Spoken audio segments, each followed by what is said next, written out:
오늘 본문 로마서 5장 18절은 아담과 예수 그리스도의 행위로 말미암아 빚어진 결과에 대해서 바울이 로마 교회에 복음을 전하는 것입니다. 우리가 아담의 한 사람으로 말미암아 모든 인간이 타락해서 죄에 빠졌다는 사실을 잘 아는 것과 같이 예수님의 은혜로 말미암아 우리가 생명에 이르렀다는 사실도 잘 알고 있는 내용입니다. 이렇게 한글적인 표현으로는 이런 내용을 모르는 사람들이 없을 정도로 교회는 오랜 신앙생활을 하고 있는 사람들 대부분이 이런 사실들을 다 알고 있습니다. 문제는 바울이 로마 교회에 하고자 하는 이 내용의 이면을 이제 모른다는 문제가 우리에게 도래하는 거죠. 그래서 한글로 읽으면 전혀 우리가 아는 내용과 하등의 차이가 없습니다. 그러나 이 말씀을 뒤집어서 그 속을 들여다보면 우리가 알고 있는 내용과는 전혀 다른 내용을 바울이 하고 있다는 사실을 우리가 알 수가 있습니다. 한글 성경으로 번역된 의로운 행위, 이건 번역을 참 잘한 거예요.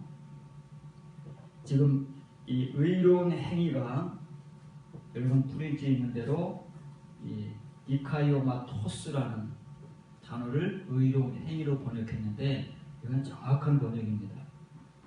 이 단어가 신약 성경에 딱 10번 사용되는데 우리가 칭의, 정의, 공의를 배우면서 한번 잠깐 살펴본 말씀인데 시간이 오래 지났기 때문에 기억이 가물가물할 겁니다.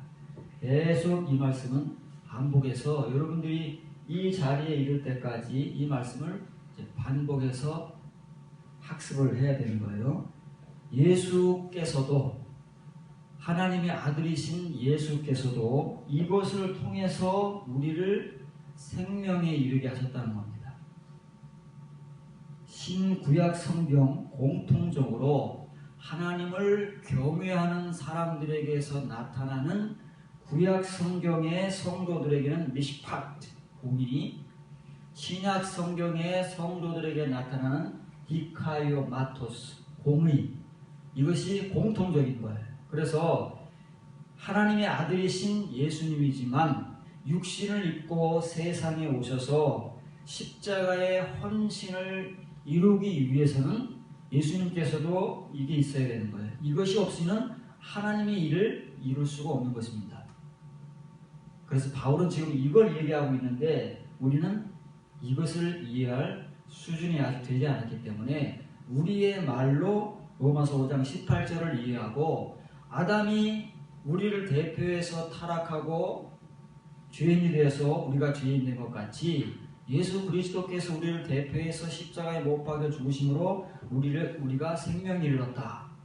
이렇게 아주 그 친의적인 교리의 이론으로 우리가 알고만 있을 뿐 우리에게서는 예수님이 행하신 이 의로운 행위, 이것은 아직 너무나도 멀리 떨어져 있는 그런 신앙적 산물이라는 것을 우리가 이해를 해야 됩니다.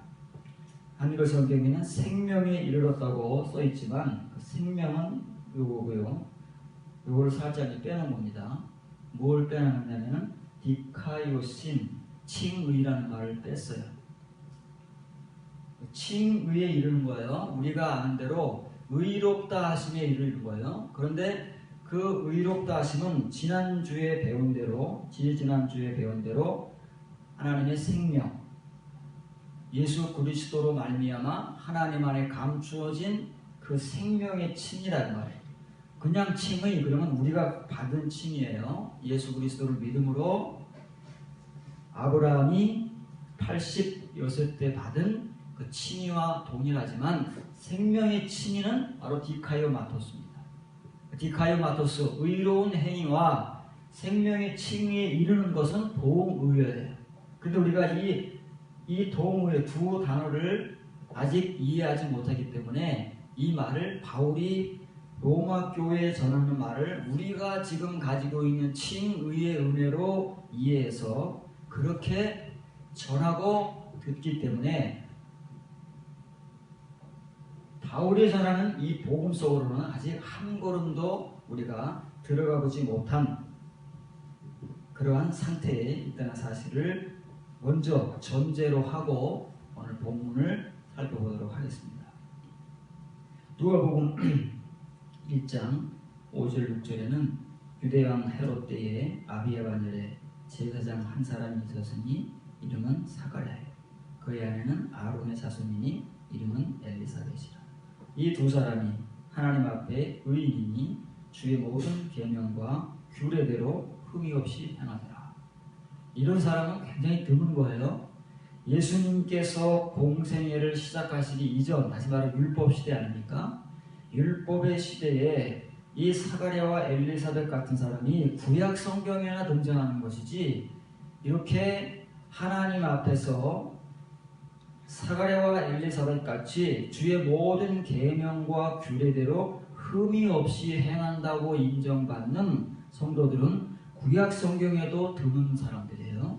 그만큼 하나님께서 예수 그리스도의 길을 예비하는 이사야 선지자가 예언한 광야에서 외치는 자의 소리로서의 세례 요한을 잉태케 하는 그 부모는 어떤 사람인가 하면 아무에게나 세례 요한을 잉태케 하고 아무에게나 예수님을 잉태케 하는 것이 아니라 그 당시에 그래도 그 당사자들은 하나님 앞에서 이런 만큼의 인정을 받는 성도였다는 거예요. 두 사람이 하나님 앞에 의인이다 하는 말은 둘 다가 의인이었다 그 말이에요. 두 사람 다. 이러기가 사실은 쉬운 게 아니지요. 신구약 성경에 아내나 남편 가운데 한 사람이 믿음이 이렇게 특출할 수는 있지만 부부가 공동적으로 하나님 앞에 이렇게 믿음이 온전함을 인정받는 경우는 드뭅니다. 신약 성경에는 브리스길라와 아굴라 정도가 그렇게 나오는 것이고, 구약 성경에도 그런 부부가 몇 등장하지 않는데, 이 사가랴와 엘리사벳 부부는 하나님 앞에서 두 사람 다가 이때까지도 그 말이에요. 천사가 사가랴 제사장에게 찾아와서 세례 요한을 잉태케 하겠다는 그 예언의 메시지를 전할 때까지 이 두 사람 다는 하나님 앞에서 의인들이었다 그 말이에요. 근데 어떤 의인들이었느냐? 우리가 생각하듯이 그저 하나님의 은혜로 혹은 예수 그리스도의 십자가의 은혜로 의인된 사람들이냐? 아니면 이 사람들은 우리가 말하는 의인과 어떤 다른 점이 있느냐를 구분해 주는데, 그것이 뒤에 수식어로 따라 나오는 거예요. 뒤에 나오는 말은 한글 성경은 끊어놨지만 사실은 이 말은 붙어있는 말입니다. 뒤에서부터 해석해서 여기 보면 아까 예수님께서 의로운 행위라고 기록된 디카이오마토스가 다시 나오는 거예요. 그러면 이제 우리 한글 성경에는 똑같은 말이 이렇게 변화무쌍하게 막 이렇게 표현이 되는 거예요. 왜냐하면 이것을 정확한 이해가 없이 번역을 하다 보니까 여기에서는 이 말, 저기에서는 저 말, 이렇게 한글로는 이 말을 하는 것인지 구분이 안 가는 거예요. 이렇게 보면은 의로운 행위 그럴 때는 어렴풋 우리가 떠올릴 수 있지만, 여기 하나님의 규례 그러면은 전혀 이 말과는 상관이 없는 말 아닙니까? 구약 성경과 신약 성경에서 규례 그러면은 그 말이 따로 있기 때문에 우리가 규례 그러면 아주 익숙한 그런 이제 말들이 존재하는 거예요. 그런데 그 속을 들여다보면 그 규례라는 말은 이 단어로 쓰여지고 있다는 거예요. 예수님께서 아담의 그 죄를 회복시키시기 위하여 십자가에 달리시는 그 희생과 헌신의 행위는 어떤 것이었느냐면 디카이오마토스였다 그 말이에요. 다른 게 아니고. 그러면 구약 성경에도 하나님의 백성들은 예수 그리스도의 표상인 하나님의 아들을 통해서 구원을 받는 거예요. 구약 시대라고 해서 예수님이 실제적으로 존재하지 않던 시대라고 해서 율법으로 구원받았다, 행위로 구원받았다, 그건 이제 우리 말이고, 구약 성경이나 신약 성경이나 그 본질은 예수 그리스도다 그 말이에요. 그래서 이미 우리는 아브라함을 통해서 이삭을 제물로 바칠 때에 아브라함이 부활신앙을 가졌다고 그랬잖아요.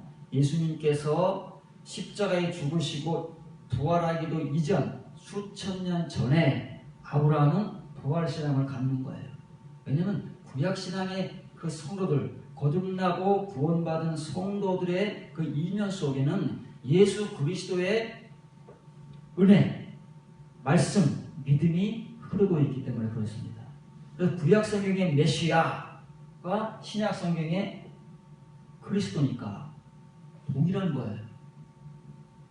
그렇기 때문에 예수님께서 디카이오마토스, 의로운 행위로 그분의 몸을 십자가의 희생 제물로 드린 것 같이 예수 그리스도로 상징되는 하나님을 믿는 모든 사람들의 믿음의 산물이 뭐어야 되냐면 동일한 거예요. 누구나.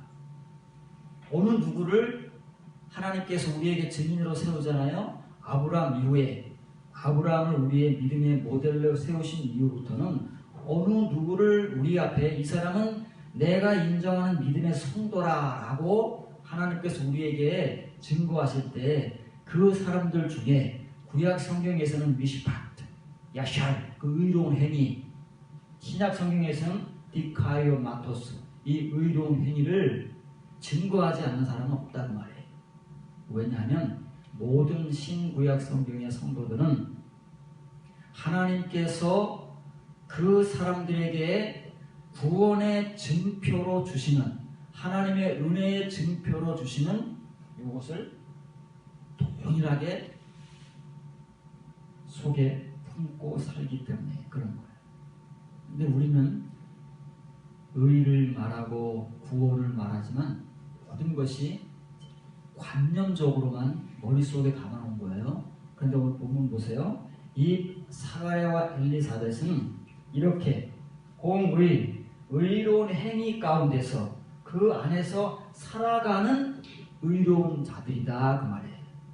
두 사람 다가 얼마나 좋습니까? 하나님을 믿는, 예수님을 믿는 부부가 이렇게 한 마음 한 믿음이 되어서 동일하게 하나님 앞에서 이러한 공의를, 의로운 행위를 하면서 살아가서 그 두 사람이 하나님께 이렇게 연단받은 증명된 자로 하나님의 백성들 앞에 증거되고 소개된다면 그것보다 더 복된 일이 어디 있겠습니까? 지금이야 우리가 세상을 살고 현실을 사느라고 그저 그냥 정신이 없기 때문에 이것이 그렇게 귀한 줄을 모르지만 누구나가 다 한 번은 하나님 앞에 서게 될 터인데 그때에는 우리에게 가장 중요한 게 이거다 그 말이에요. 그때는 다른 거 아무것도 필요 있는 게 없어요. 하나님 앞에 누가 하나님의 입을 통해서 이러한 성도로 인정을 받느냐가 우리의 생사를 갈라버리는 거예요. 그때가 되면 모든 사람이 지금껏 살아오면서 심각하게 여기지 않았던 것들이 하나님 앞에 가면 정말 심각한 것이 된다는 말이에요. 그때 우리가 아무리 그 앞에서 주여 주여를 소리치고 외쳐도 이미 때는 늦은 거야. 지금 우리가 숨쉬고 걸어다닐 수 있을 때에 관심을 가지고 준비해 놓지 않으면 하나님 앞에 가서는 준비할 수 없는 것이 성경에서 말하는 이런 중요한 알맹이들이란 말이에요. 히브리서 9장 1절입니다. 이 말씀 좀 어려운 말씀인데 여러분 얼마큼 이해를 할 수 있을지 모르겠어요. 첫 언약에도 섬기는 예법과 세상에 속한 성소가 있더라. 히브리서 기자, 바울로 추정되는 히브리서 기자가 흩어져 신앙생활을 잘하고 있는 믿는 유대인들에게 이 히브리서를 쓴 겁니다. 그러면 이 히브리인들, 유대인들은 성막에 대해서 모르는 사람이 없어요. 어릴 때부터 학습하기 때문에 성막, 성전에 대해서는 굉장한 전문 지식을 가질 만큼 성년이 되면 그 정도의 학식을 갖게 되는 거예요.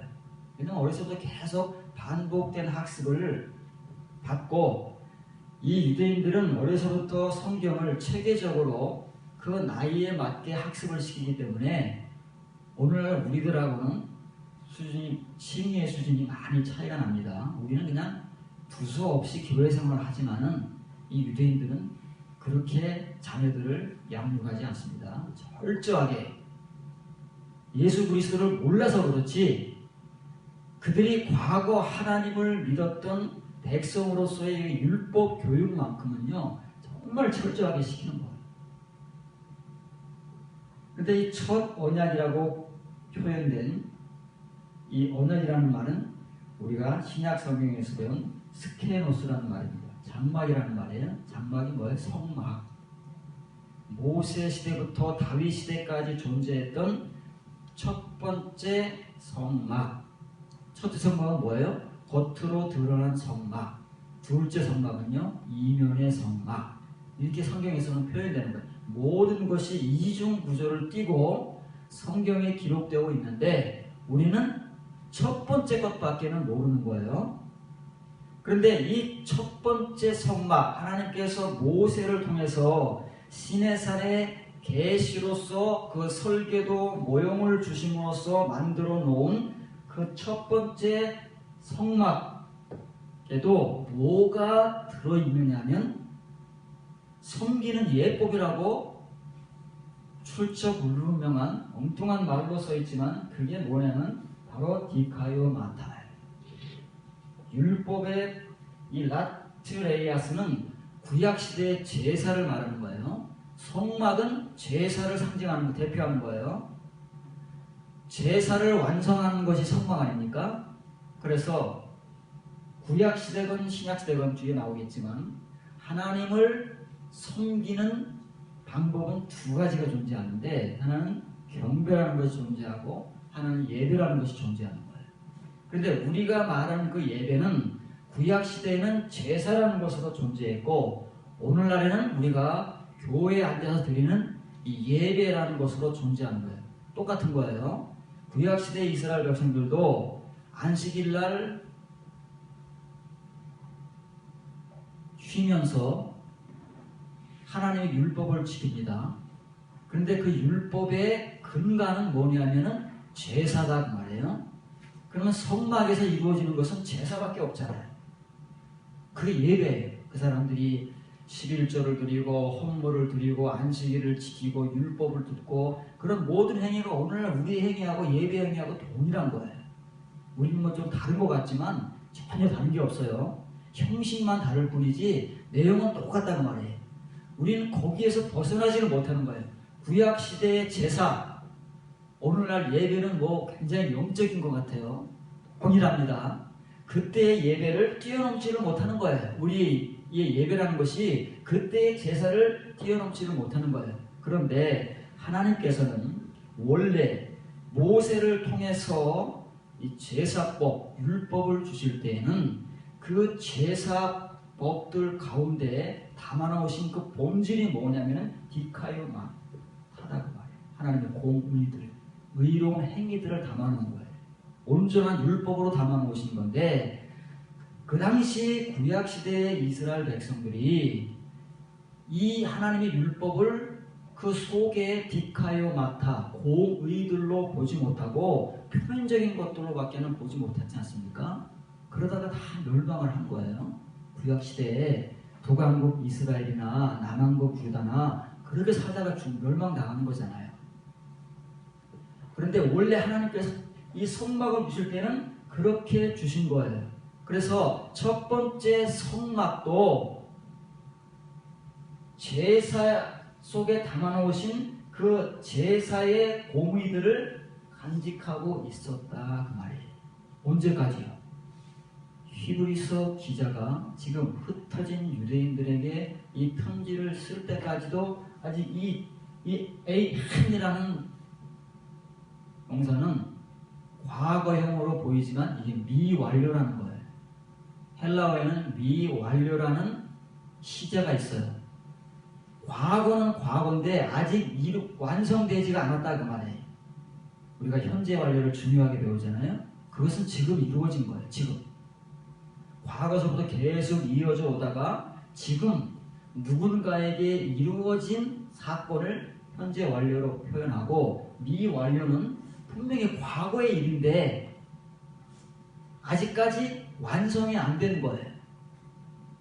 겉의 것은 다 드러났는데 속의 것이 드러나지 않았다는 의미입니다. 두 번째 성막이 드러나야 그 속에 담겨진 하나님의 제사의 공의들이 나타나고 어떤 성도들에게 사가랴와 엘리사벳을 비롯한 그 의로운 하나님이 의롭다고 인정하시는 그 사람들에게 이러한 행위들이 나오게 돼 있다가 말이에요. 누구를 막론하고 예외가 없습니다.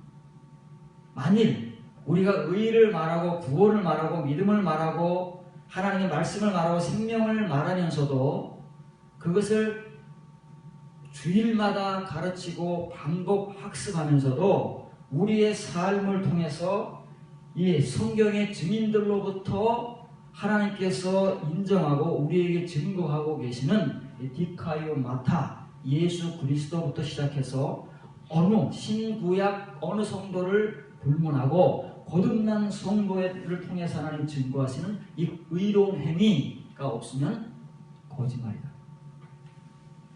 사람이 나를 가르치고 있는 것이다 하는 사실을 우리가 꼭 기억을 해야 됩니다. 계시록 15장 4절입니다. 주여 누가 주의 이름을 두려워하지 아니하며 영화롭게 하지 아니하오리까 오직 주만 거룩하시니이다. 주의 의로우신 일이 나타났음에 만국이 와서 주께 경배하리이다. 여기 이제 드디어 경배라는 말이 나오는 거예요. 우리가 경배와 예배를 구분하지 못하면 평생 예배는 정말 잘 드리는데 성수 제일 잘하고 수요 예배, 주일 예배, 새벽기도 정말 이 교회 생활은 철저하게 잘하는데 그러면 예배 때문에 망할 수 있어요. 예배는 정말 잘하는데 그 예배 때문에 우리가 망한다고 말해요. 왜냐면 우리가 아는 것이 그거밖에 없기 때문에. 지금 요한계시록이 나오는 거예요. 시대 종말 하나님이 이 세상 모든 만사를 마치시는 종국에서 경배를 말한다 그 말이에요.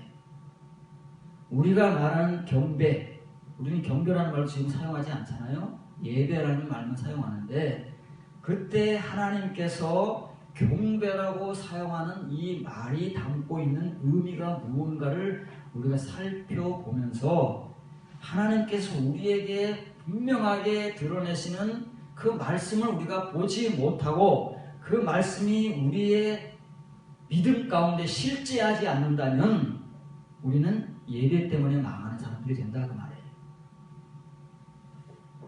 여기 이제 종말 때가 되면 모든 사람들이 하나님의 이름을 두려워하고 하나님의 이름에 합당한 영광을 돌리게 되어 있습니다. 세상은 이제 끝이니까.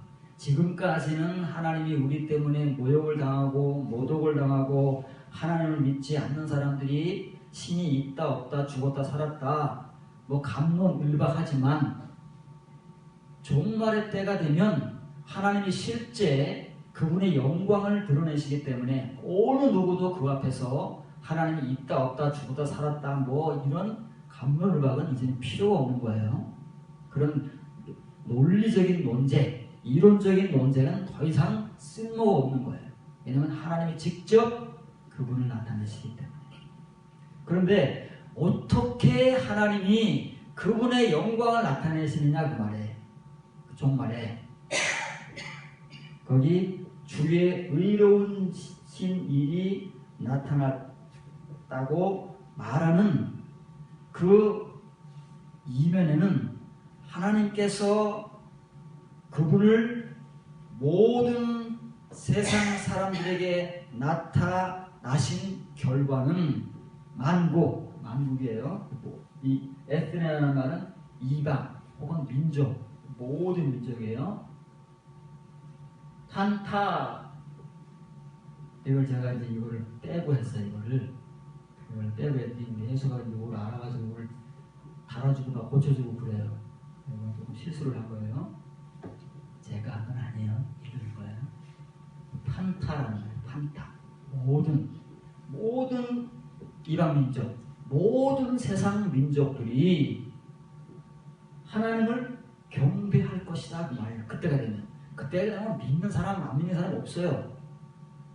그때는 더 이상 그게 없어요.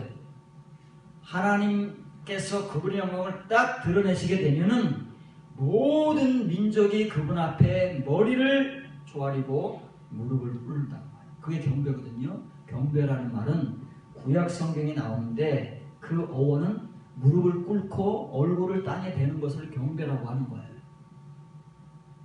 하나님께 그런다고 말이에요. 이건 믿음과 불신앙이 관계가 없어요. 그 영광 앞에 경배하는 것이지 모든 민족이 뭐 믿음이 있어서 그러는 게 아니다는 말이에요. 그런데 이 세상 모든 만민, 민족이 왜 하나님께 경배를 하느냐고 말이에요. 지금까지는 가만히 있다가 그때가 되면 이제 하나님께 지금까지 꽁꽁 숨겨오시고 말씀으로 우리에게 주셨지만 우리가 전혀 보지도 못하고 알지도 못하고 우리에게 실제하지도 않는 하나님이 와서 확 드러내시기 때문에 그러는 거예요. 그게 뭐라고요? 하나님의 의로우신 일이라고 넘겨주세요. 라고 표현되는 똑같은 말이에요. 디카이오 마타. 계속 지금 신약 성경에서 10번 쓰인다고 그러잖아요. 그 중요한 그 알맹이의 말씀들이 예수님에 의해서, 하나님에 의해서, 사가랴와 엘리사벳에 의해서 첫 번째 장막을 통해서 하나님께서 아주 구약 시대부터 이 히브리서 서신을 기록할 때까지 얼마나 끈기 있고 일관되게 말씀하시는 것이냐면 이게 종말까지라는 겁니다. 이 히브리서 서신으로 끝나는 게 아니에요. 아직도 멀었어요. 지금만 이게 말해주는 것 같습니까? 하나님의 종말, 그때까지 이 디카이오 마타는 하나님에 의해서 계속 누군가를 통해서 선포될 것이고 어떤 성도들에게는 사가랴와 엘리사벳과 같이 그 사람들이 하나님의 은혜, 믿음을 가지고 그렇게 살게 될 것이고 이미 사도들이 서신을 교회마다 보내던 그 시대에도 그런 사람들이 있었다. 바울을 비롯한 바울이 소개하는 평신도 동역자들은 다 이렇게 산 사람들이에요. 우리와 그 당시 바울이나 사도들이 편지를 쓰는 그 당사자들은 그렇게 살지 못했지만 그 중에는 이렇게 사도들이 전하는 이 복음을 통해서 이렇게 변화된 사람들이 실제 했다는 말이에요. 수는 많지 않지만 항상 그 수는 상대적으로 소수에 불과하지만 어느 시대에나 이런 사람들은 존재해왔다는 말이에요. 바알에게 무릎 꿇지 않고 하나님을 경배하고 경외하는 하나님의 성도들은 존재하고 있기 때문에 그 사람들의 귀에는 반드시 이 복음이 들려지게 되어 있다는 거예요. 언젠가는 살아서. 죽어서는 의미가 없어요. 살아서도 시간이 좀 많이 남았을 때 그래야 이 말씀을 듣고 우리가 이 말씀 가운데 거하고 변화되고 하나님의 성도의 모습을 갖춰갈 수 있기 때문에 시간이 필요한 거예요. 이것은 칭의와 같이 믿음으로 순식간에 이루어지는 일이 아니고 상당한 시간을 우리에게 요하는 것이기 때문에 반드시 이 바알에게 무릎 꿇지 아니한 어떤 성도들에게는 하나님께서 그만큼 시간의 여유를 주시고 이 말씀을 듣게 하신다고 말해요.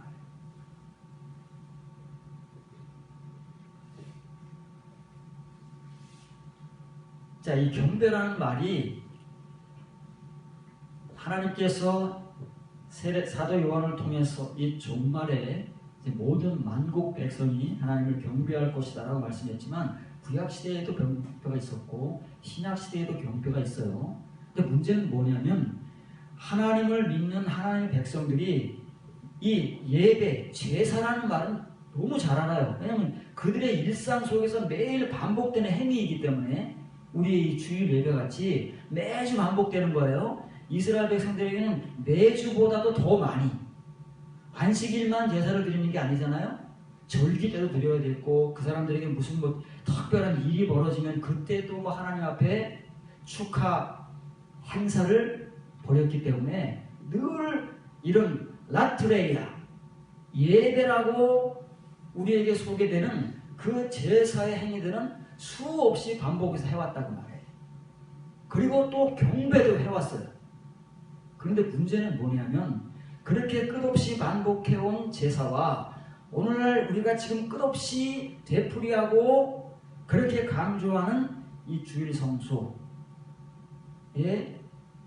예배를 그렇게 열심히 하는 사람들에게서 경배가 존재하지 않을까. 경배가 뭐길래요? 하나님의 의의가 드러나는 게 경배라는 거예요. 하나님의 의의가 없이 디카이오 마타가 없이 하는 경배, 예배하는 것은 다 말로 하는 것이고 정말 하나님 앞에 경배와 경외를 하는 사람들은 어느 누구를 막론하고 디카이오 마타 이게 안녕이다. 이게 없으면 껍데기인 거예요.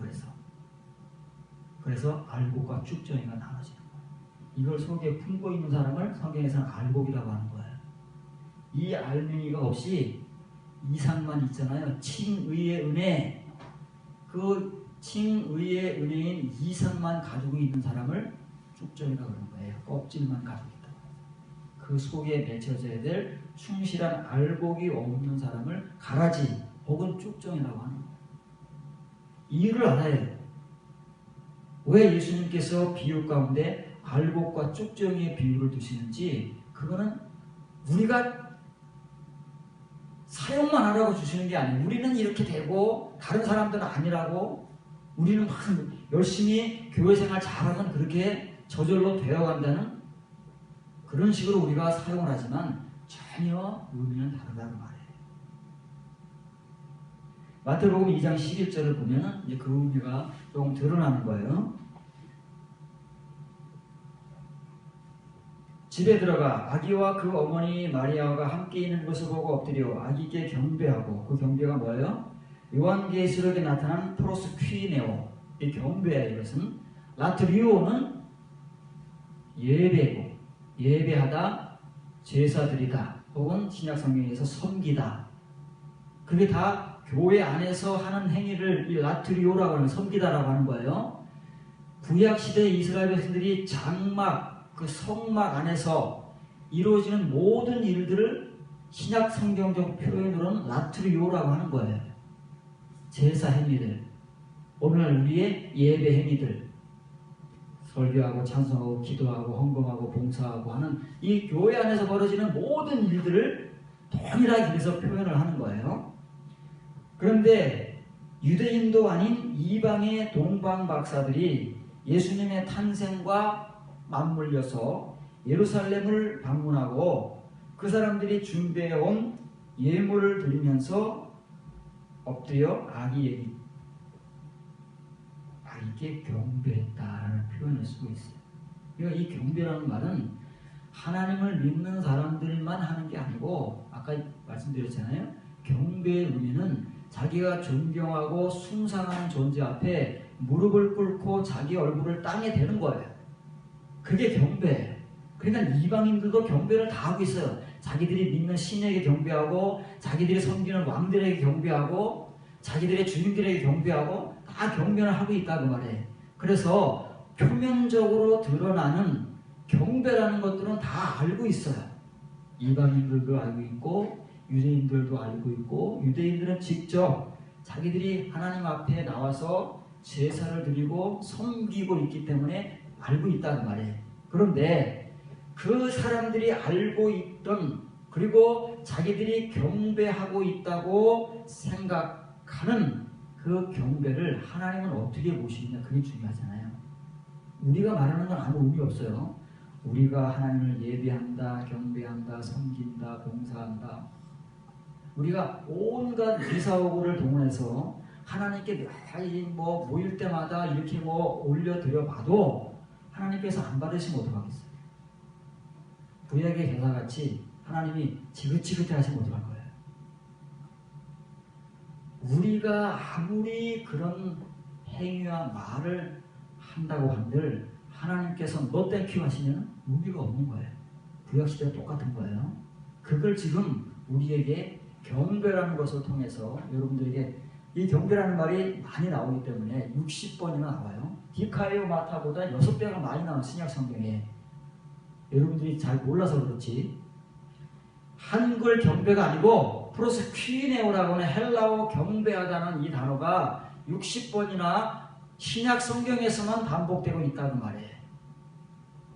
그런데 그렇게 반복되는 경배가 하나님께서 받으시는 경배냐, 어떤 경배냐, 우리가 그 실체를 봐야 오늘날 우리의 예배와 경배를 분별할 수 있지, 그러지 않으면 못해요.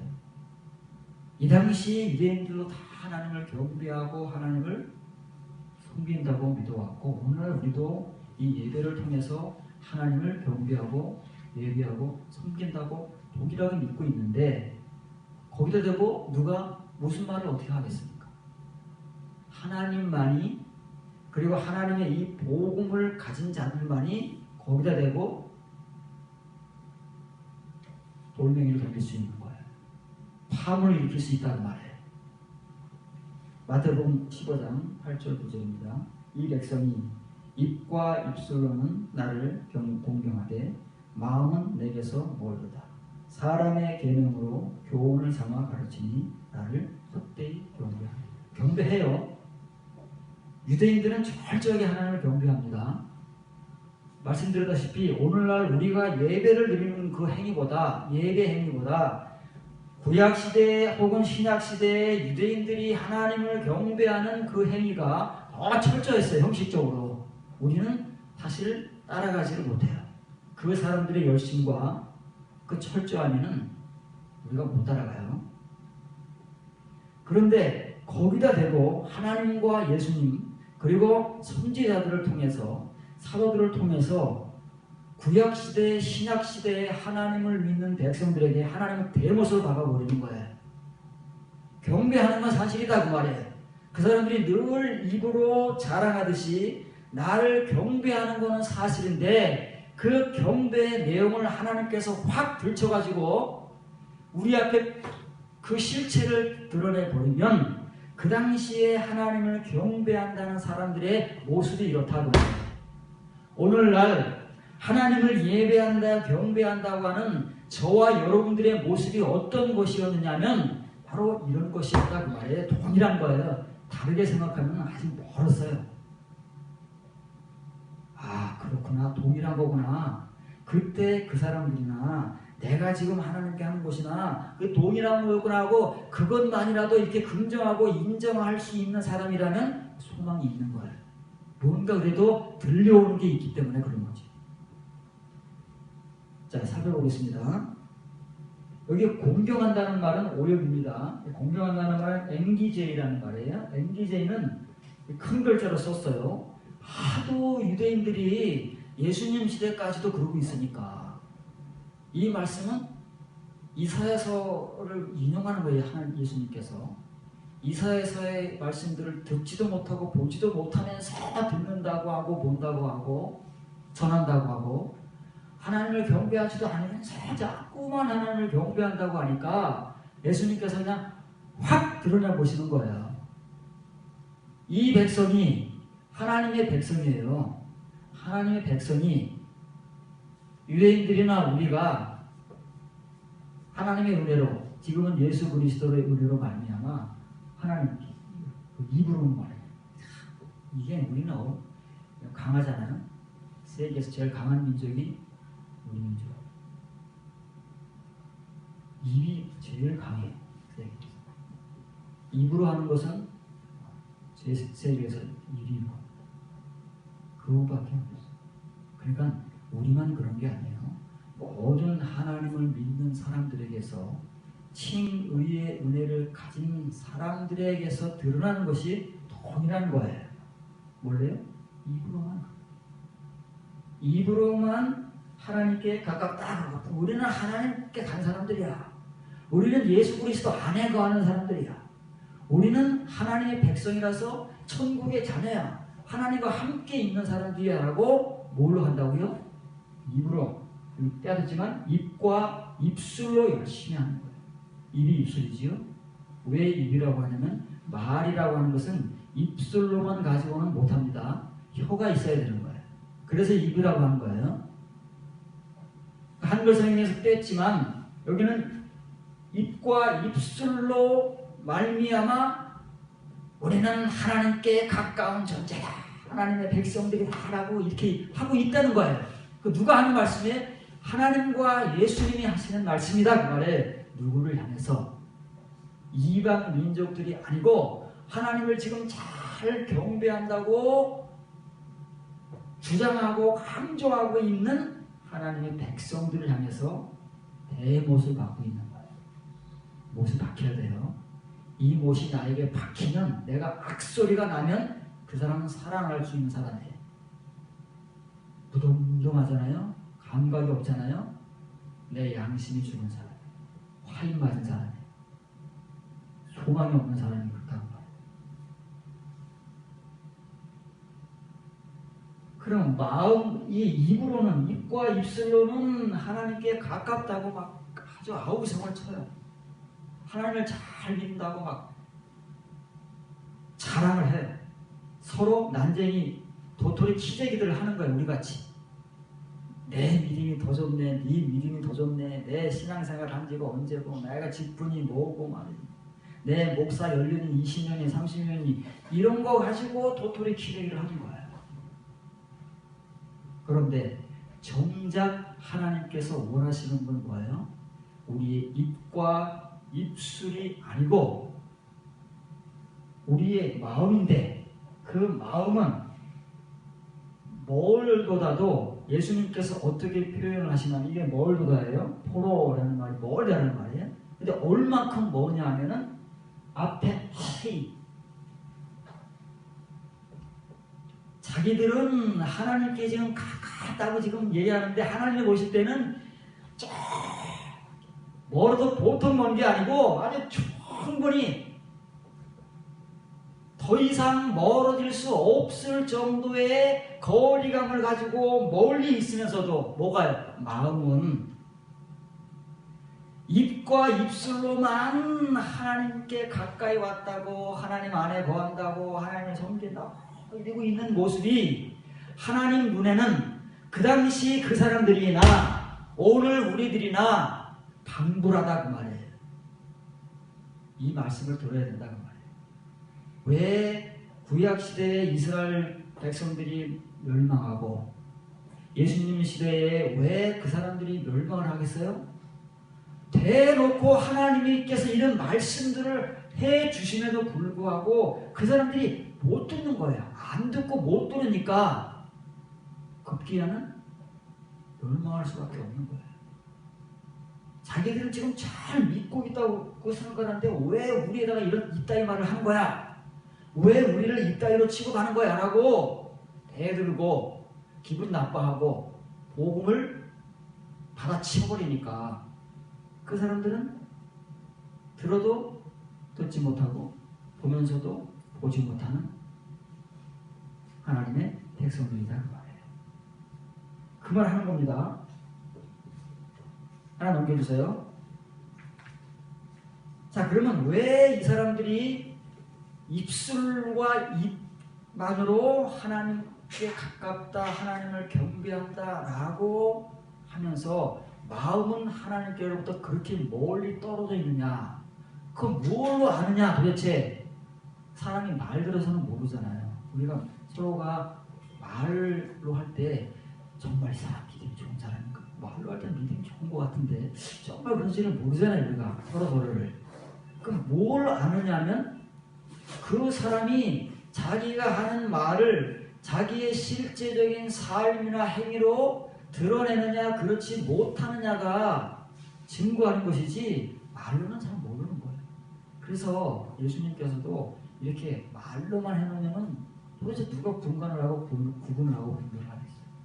그래서 그 사람들이 왜 입과 입술로만 하나님을 경외한다 하는 게 가깝다고 하면서 마음은 그렇게도 멀리 떨어진 불신앙의 삶을 살고 있는지를 우리에게 이제 보여주시는 거다 그 말이에요. 보세요. 그 사람들이 하나님을 경배한다고 하는 것, 아까는 프로스퀴니어라고 그랬지요. 그것은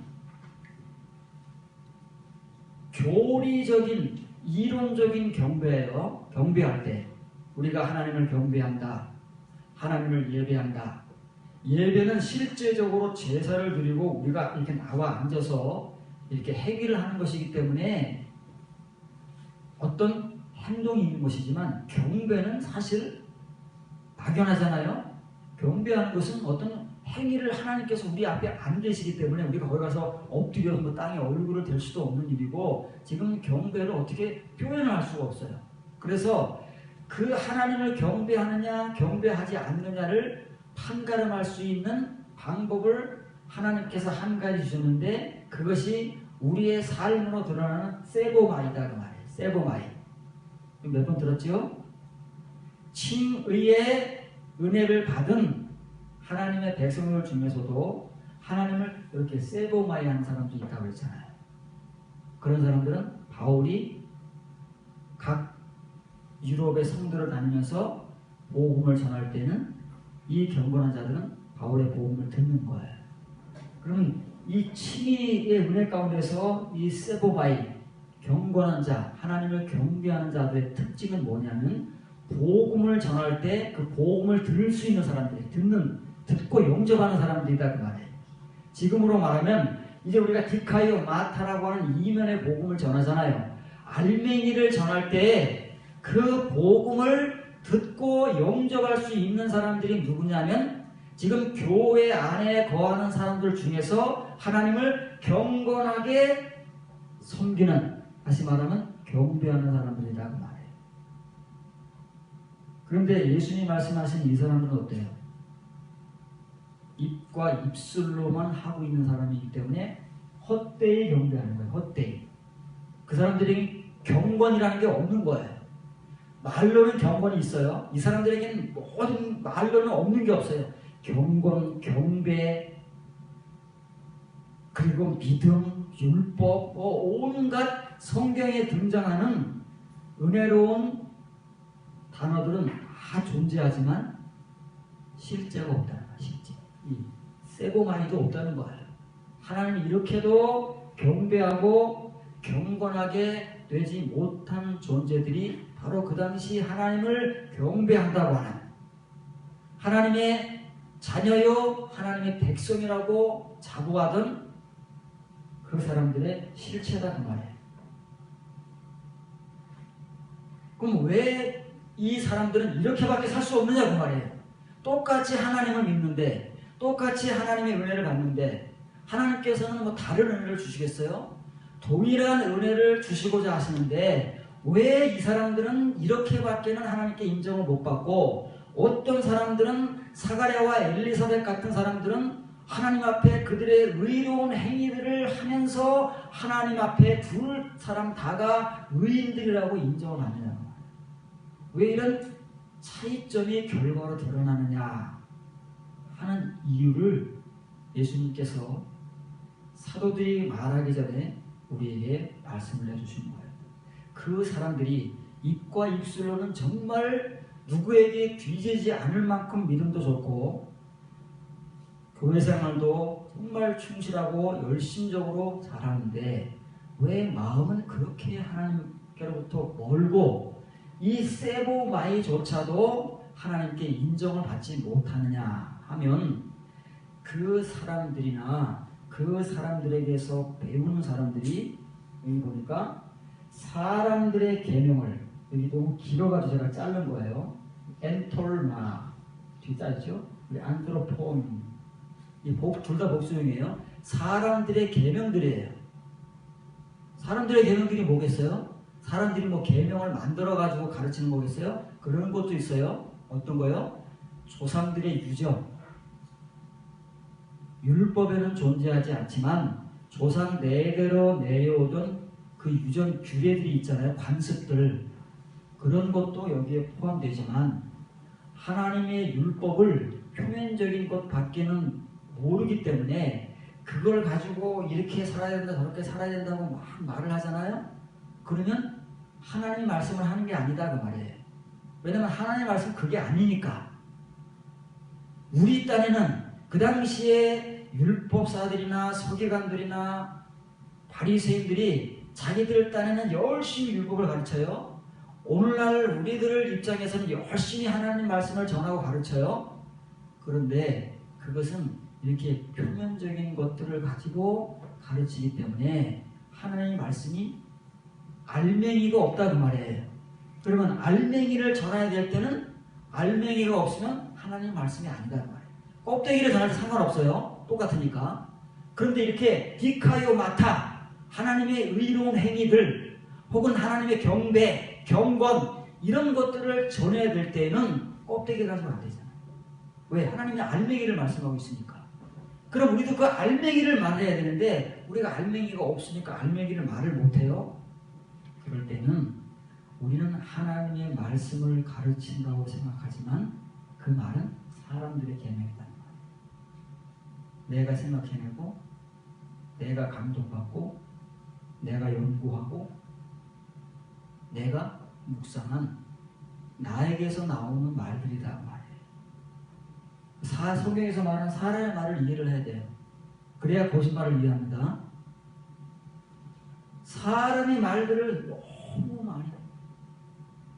그러니까 이 사람들에게서부터 사람의 계명, 사람의 말들을 가르치고 가르침을 받는 사람들의 모든 양상은 그렇게밖에 나타날 수가 없다는 거예요. 예수님 말씀입니다. 이건 우리의 본질적이고 실제적인 하나님 앞에서는 부인할 수 없는 우리들의 실체. 우리들끼리는 속이고 내가 믿음이 좋은 것으로 포장할 수 있어요. 거룩하고. 그러나 하나님 앞에서 그게 가능합니까? 하나님 앞에서 포장이 됩니까? 가장이 됩니까? 하나님 앞에서는 벌거벗은 그대로 우리가 드러나잖아요. 예수님 하신 말씀이 그거예요. 우리가 아무리 사람들 앞에서 거룩한 척하면서 하나님 말씀을 가르치고 있지만 하나님과 예수님의 눈에는 그들의 실체가 이렇게 다 보인다는 말이에요. 벌거벗긴 채로. 사람들은 못 보지만 하나님과 예수님 보신다 그 말이에요. 그런데 불행하게도 이런 사람들에게로부터 계명이라고 하나님의 말씀이라고 가르침을 받는 사람들이 있잖아요. 똑같아진다 그 말이에요. 차이점이 없다 그 말이에요. 똑같이 하나님의 눈에 입과 입술만 가지고 하나님을 얘기하면서 마음은 그렇게도 멀리 떨어져서 하나님을 이 세고마에조차도 인정받지 못하는 그런 존재들이 바로 그 당시에 하나님의 백성들이고 오늘날 우리들이다 그 말이에요. 아무리 그 당시에 그 사람들이 부인해 본들, 아무리 지금 우리가 눈에 쌍심지를 키고 막 얼굴에 주름살을 잡아가면서 부인해 본들, 그건 우리가 부인하는 것이지 하나님이 인정해 주신 게 아니다 그 말이에요. 우리끼리는 소용이 없어요. 아무리 해봐도. 우리가 이런 모습을 벗어버리지 못하는 한 하나님 앞에 인정을 못 받는 거예요. 요한복음 4장 23절입니다. 그래서 예수님께서 이런 말씀을 하시는 거예요. 우리는 이 말을 먼저 보기 때문에 다른 경배에 대해서는 잘 모르는데 예수님께서 이 말씀을 하셨기 때문에 이건 굉장히 우리가 강조하고 주장하면서 사실은 이 예수님께서 하시는 말씀의 의미를 모르면서 열심히 성경 구절을 반복하는 것 뿐이지요. 아버지께 참되게 예배하는 자들은 영과 진리로 예배할 때가 오나니 곧 이때라. 아버지께서는 자기에게 이렇게 예배하는 자들을 찾으시느니라. 경배예요, 경배.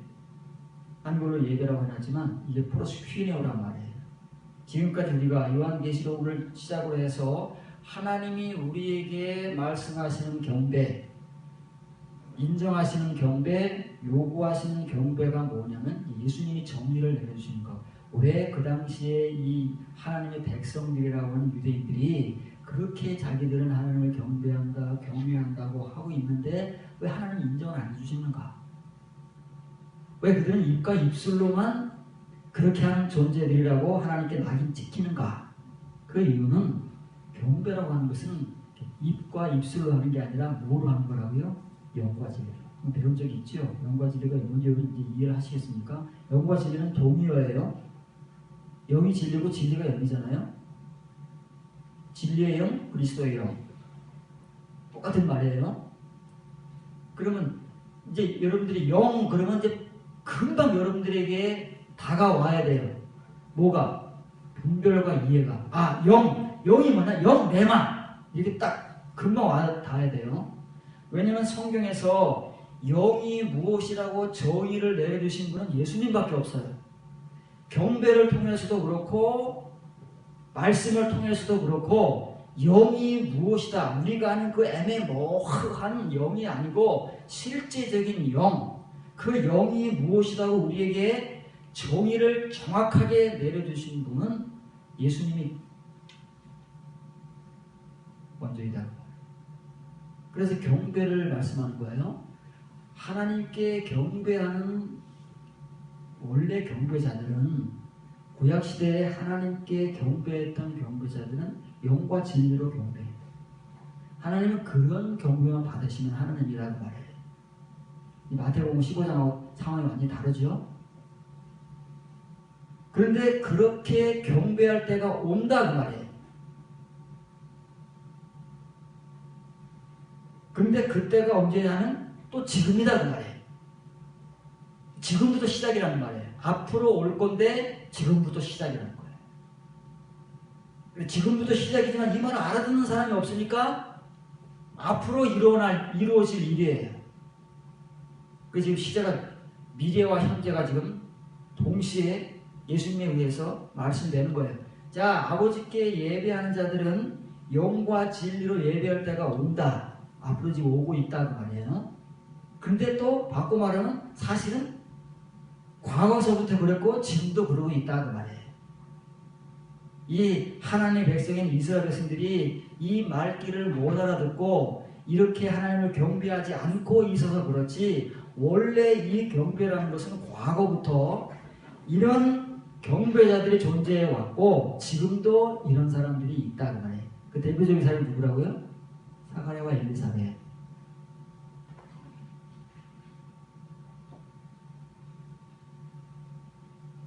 그때는 하설의 뒤를 보시면 때가 오라니 또한 지금이라 그 말이에요. 원래 기록된 말은 앞으로 지금 때가 오고 있는데 시간이 오고 있는데 지금도 그 때다 그 말이에요.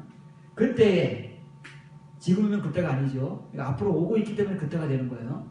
그때 참되게 경배하는 자들은 영과 진리로 아버지께 경배하리니 진실로 아버지께서는 바로 이렇게 그분을 경배하는 자들을 찾고 계신다 그 말이에요. 얼마나 없으면 찾고 계시겠어요. 이게 말하면 찾을 필요가 뭐 있어요. 이리 돌려서 있으면 그 사람이고 저리 돌려서 있으면 저 사람인데 하나님이 왜 찾으시겠어요. 그런 사람들 없으니까 찾으시는 거예요. 그때나 지금이나 이런 참된 경배자들 영과 진리로 경배하는 의로운 행위 디카요 마타를 알맹이로 품고 하나님을 경배하는 알곡 성도들이 극소수이기 때문에 하나님이 부득불 그런 사람들은 찾아서야만 보이신다고 말이에요. 여러분들이 이제 그런 사람들이 돼야 돼요. 뭘 통해서요? 복음을 통해서 그런 사람들이 돼야 여러분들도 사가랴와 엘리사벳 같은 성도라고 하나님께서 인정하시고 하나님 앞에 갔을 때 우리가 인정을 받고 천국문 앞에서 쫓겨나면서 난리를 치지 않는 거예요. 지금 난리 쳐야 돼요. 지금 우리가 아우성을 하면서 내가 지금까지 믿어온 게 뭔가 주여를 해야 그때 가서 주여를 소리치고 아우성은 안 치지만 지금 아멘 평안 축복 하고 있는 사람들은 다 그때 가서 그런다고 말해요.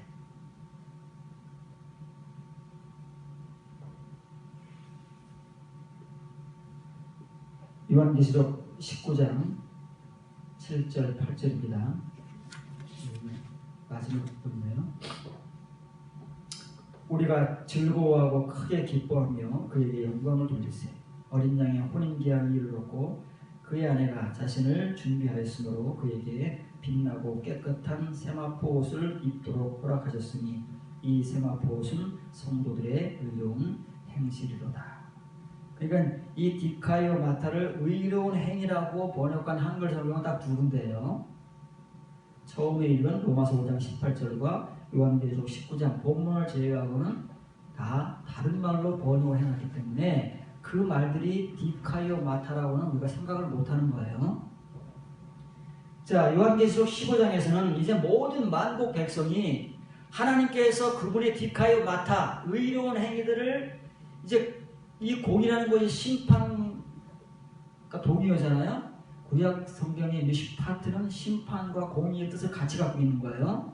신약 성경도 마찬가지예요. 본질이 동일하기 때문에 이 디카이오 마타도 공의와 심판을 같이 갖고 있는 거예요. 그럼 하나님은 심판하시기 때문에 공의로운 것이지 심판하시지 않는 하나님이라는 절대 공의롭지 못한 거예요. 공의는 뭘 통해서 드러나요? 심판을 통해서 드러나는 거예요. 그래서 구약시대 하나님께서 사자들을 세우는 거예요. 하나님을 대리해서 공정한 심판을 하도록 세웠는데 사람들이기 때문에 뇌물을 받고 지연, 학연, 혈연을 따져가면서 그때나 지금이나 재판 자리에 앉아있는 사람들이 재판을 하고 있기 때문에 사회가 이렇게 혼란한 거예요. 하나님 같이만 재판은 문제가 없어요. 공의로운 나라, 공의로운 사회가 되는 거예요. 그러나 이제 종말의 때가 되면 하나님께서 이런 사람들만 싹 구분하신다고 말해요. 다른 사람들은 와서 경배를 하든 말든 하나님이 신경 쓸 사람들이 아니에요. 누구만 신경 쓰시느냐 하면 종말의 때가 되면 그때까지 이렇게 하나님을 섬기며 살아온 사람들만 하나님이 신경을 써주시는데 그 사람들이 종말의 때에 하나님께서 베푸실 어린 양의 혼인잔치의 신부로 참여할 수 있는 존재들이기 때문에 그래요. 다른 사람들은 하나님 신경도 안 써요. 그 사람들이 예수님의 비유 가운데 천국문에 들어갈 수 있도록 허락을 받는 사람들이에요. 그렇지 않은 사람은 다 밖에서 난리를 치고 있는 거예요. 안에서는 잔치를 벌이고 그 사람들에게는 하나님께서 빛나고 정결한 세마포를 입게 해주시. 이게 신부의 옷이에요. 종말의 혼인잔치에 입게 될 신부의 드레스는 뭐냐면 이렇게 빛나고 정결한 세마포예요. 근데 그건 진짜 옷이 아니고 이때는 육신의 몸을 입고 있는 존재들이 아니에요. 육신의 몸을 벗고 영의 존재로 하나님 앞에 있기 때문에 지금 우리가 이렇게 입고 있는 진짜 옷을 입고 있는 게 아니에요. 표현이 그렇다는 거예요. 그 빛나고 정결한 세마포는 뭐냐면 이 혼인잔치의 자리에 하나님께서 어린 양의 신부로 인정하셔서 참여할 수 있기 이전까지 이 땅에서 하나님의 성도로 살아온 그들의 삶이라는 거예요. 근데 이게 어떤 삶이냐고 말해요. 이게 중요한 거예요. 우리가 생각하는 그런 신앙이 아니란 말이에요. 생활이 아니란 말이에요. 지금까지 우리가 살펴온 디카이오 마타라는 거예요. 하나님의 의로운 행위. 두 번째, 아브라함이 경험한 디카이오 시내의 은혜를 경험한 성도가 아브라함과 같이 그때부터 하나님의 행위를 하는 것을 디카이오 마타라고 그래요. 의로운 행위라고 하는 거예요. 이런 행위를 가진 사람들만이 하나님께서 어린 양의 혼인잔치에 참여하도록 인정을 하시고 허락을 하시는 거예요. 그래서 들어올 수 있는 거예요. 그렇지 않은 사람들은 없어요.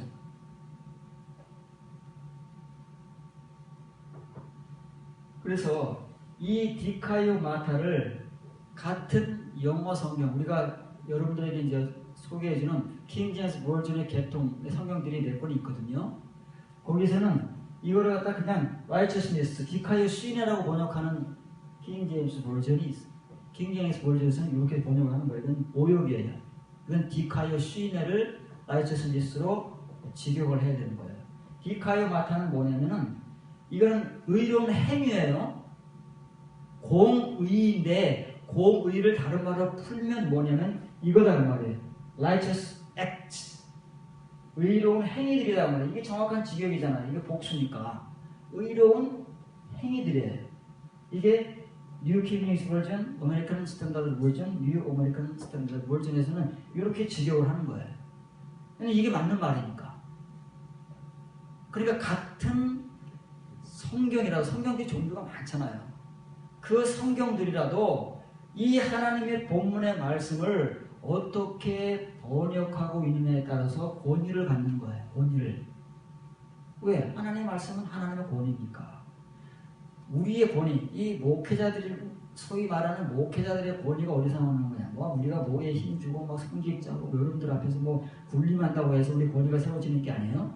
교회 안에서는 그렇게 세워지지만 하나님 앞에서는 우리의 권위라는 것은 하나님의 말씀을 이렇게 디카이오 마타를 가지고 디카이오 마타를 전하는 사람들만이 하나님의 권위를 가지고 서는 거예요. 그 외에 권위는 없어요. 우리에게. 여러분이나 나나 우리나 다 똑같은 거예요. 그러나 만일 저나 여러분들이 이제 하나님의 이러한 말씀들을 깨닫고 이런 말씀을 전할 수 있는 사람들이 되면 그때 비로소 우리가 하나님의 말씀의 권위를 가짐으로써 하늘의 권위를 갖게 되는 거예요. 하나님의 인정해 주시는. 그게 하나님의 성도들이고 디카이오 마타로 인정받는 종말의 어린 양의 신부의 자격이에요. 다른 거 없어요. 왜냐하면 여기에 다 들어있기 때문에. 창세기서부터 요한계시록까지 하나님께서 하나님의 선지자와 사도들을 통해서 전한 모든 복음이 여기에 결집되는 거기 때문에 이것만 보면 돼. 하나님 이게 있느냐 없느냐 보면은 저절로 나누어지는 거, 양과 염소로 나누어지는 것이고 알곡과 쭉정이로 나누어지는 것이고 지혜로운 처녀와 미련한 처녀로 자연스럽게 나누어지는 거예요. 우리끼리는 싸우지만 하나님은 그러실 필요가 없어요. 척 보면 압니다. 하나님 여러분들에게 이것이 있느냐 없느냐 하나님은 척 보면 아시는 거예요. 우리에게 있느냐 없느냐. 있으면 하나님이 들어오너라. 없으면 들어오지 마. 그렇게 엄격하게 말씀하십니다. 그러면 이제 우리가 로마서 5장 18절을 통해서 이 디카이오 마타를 지금까지 살펴봤잖아요. 그러면 이제 이 말씀이 또 어디에 나오냐면 로마서에 이제 한 군데 더 중요한 한 군데만 나오면 로마서에는 10번 가운데 로마서 제일 많이 쓰이고 있어. 사실은 10번이 많지도 않지만 그 중에서 4번이 로마에서 쓰이고 있기 때문에 거의 반이 쓰이고 있는 거죠. 그 중에 중요하게 쓰이는 성경 본문이 로마서 8장이라는 말이에요.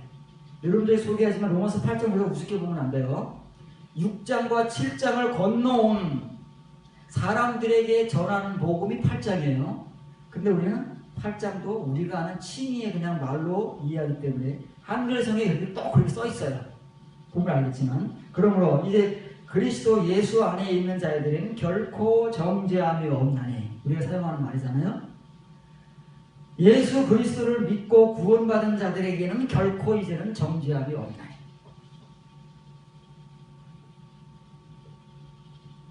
이게 로마서 8장 1절에 칭의의 말로 우리가 알아들어서 지금까지도 칭의의 교리로 전하고 우리가 이 말씀에 위로받고 평안을 받고 아멘하고 있는 모든 사람, 예수님을 믿는 모든 사람은 다 그리스도 예수 안에 있는 자들이잖아요. 그렇게 안 믿는 사람이 누가 있어요? 그런 사람들에게는 결코 정죄함이 없다고, 하나님의 심판이 없다고 말해요. 그럴까요? 요한계시록은 거짓말을 하고 있는 거예요? 예수님의 비유는 거짓말을 하고 있는 거예요? 그리스도 예수 안에 있는 사람들에게는 결코 정죄함이 없다면 왜 그토록 수많은 사람들이 천국문에 들어가지 못하고 그 앞에서 아우성을 치고 예수님에 의해서 불법을 행하는 자들이라고 낙인을 찍겠어요? 왜 그러겠어요? 성경이 거짓말하고 있는 것이 아니라 내가 이 복음을 전하는 우리가 거짓말을 하고 사람의 계명으로 가르치기 때문에. 사람의 계명이 뭐라고요? 이 알맹이를 갖지 못해서 표면적인 은혜와 말씀만을 가지고 전하게 되면 진짜 전해야 될 알맹이를 빼고 전하면 그것이 사람의 계명, 사람의 말인 거예요. 그러니까 지금도 사람의 하나님의 말씀을 사람의 계명과 사람의 말로 전하는 모든 사람들은 누구든지 그리스도 안에만 있으면 결코 정죄함이 없다. 그런데 그리스도 안에 있는 사람들은 누구냐면 예수님을 믿고 영접해서 지금 신앙생활을 하고 있는 우리다라고 이렇게 말을 하고 있는 거야. 그 사람들이 장본이에요. 우리가 장본입니다 말이에요. 근데 바울이 이 말로 8장 전체가 끝나면은 아무 문제가 없어요. 그렇게 믿어도 괜찮아요. 그런데 바울이 이걸 풀어주는 거예요. 도대체 그리스도 예수 안에 거하는 것이 무엇이길래 그리스도 예수 안에 거하고 있는 사람들은 결코 심판을 받지 않는다 라고 말을 하는지. 원래 사실 8장 1절에도 여기 깍지 껴는 말씀이 있는데 어디에 빠져 있는 거라고요? 알렉산드리아 사본 계통의 모든 번역 성경에는 이게 빠져 있고 안디옥 사본의 성경을 사본을 번역한 성경에는 요 말들이 들어있는 거예요. 육신을 따라 두루 행하지 아니하고 영을 따라 행하느니라. 누가요? 그리스도 예수 안에 거하고 있는 자들이에요. 육신을 따라 살지 않고 우리가 어디에 가서 무엇을 하든 그걸 두루 행한다는 거잖아요. 우리가 집에만 있는 게 아니고 교회만 있는 게 아니고 우리가 뭐 여기저기 다니잖아요. 그러면 우리가 가는 그곳에서마다 우리가 어떻게 사느냐면 육신을 따라 살지 않고 예수님이 아버지께 경배하는 자들은 영으로 경배한다고 하는 그 영, 그 영이 뭐라고요? 생명된 레마의 말씀을 가진 자, 그 사람들에게서 나오는 디카이오 마타, 이렇게 산다는 말이에요. 그렇지 못한 사람들은 육신을 따라 살고 있는 거예요. 지금 우리 같이. 지금까지도 육신을 따라 살고 있고 앞으로 언제까지 육신을 따라 살지 몰라요.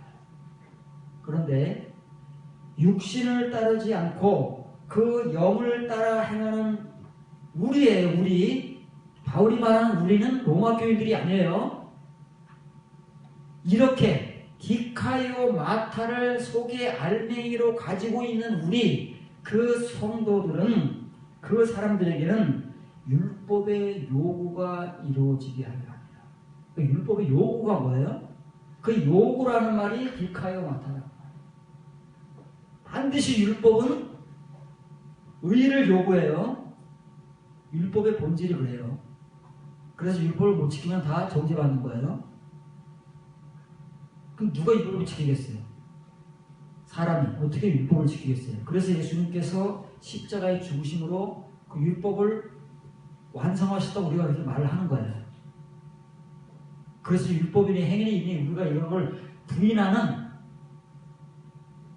괴물이 되어 있는 거예요. 지금 성경에서는 이렇게 영으로 행하는 자들에게는 이게 이루어졌다고 그러잖아요. 율법의 디카이오 마타가 이루어진 사람들이 영으로 행하는 사람이에요. 육신을 따라 행하지 않고.